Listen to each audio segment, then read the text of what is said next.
So supporters of this compact, this interstate popular vote compact, argue that by eliminating or rendering irrelevant the Electoral College and instead focusing on the national popular vote, they say that it would shift the focus of presidential elections away from what they call a handful of swing states, maybe Ohio, maybe Florida, maybe Pennsylvania.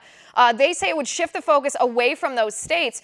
But it seems to me, Jarrett, that it would shift the focus away from certain states in favor of other states, but it still would be a very small percentage of the states. And here's what I mean. If we're talking about popular votes, then candidates would go to New York. They would campaign in New York City, a highly populated area. They would go to Miami, Florida. They would go to Dallas, Texas. They would go to Los Angeles, San Francisco, San Diego, Chicago.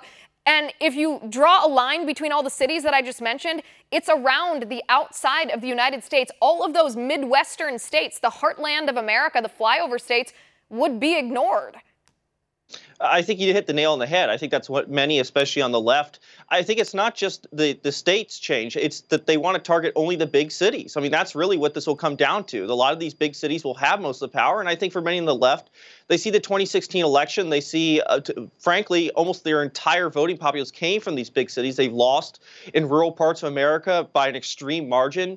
And instead of winning over those voters, many of whom they have won over in the past, they've decided to try to cut them out of the political process. They try to diminish the power of those districts so that they make those voters essentially irrelevant in the grand scheme of things. I think that's why this is so brazen. Instead of trying to change strategy, which is what presidential candidates have done throughout our history as a nation, the system has worked for over 2 centuries, they decided that they wanted to blow it up. And almost worse than that, they're not even going through the proper process, which is pass a constitutional amendment to change it. They're trying to use this compact to do a run around this and change the upcoming elections. And I think that's just wrong. It is wrong. And something that you said, I think this is an additional point about swing states, or this idea that a small number of states have a concentrated influence on a presidential election within the Electoral College system. It's not true. And here's why. When you said before that, presidential candidates in the past have made an effort to win over certain voters in certain important areas,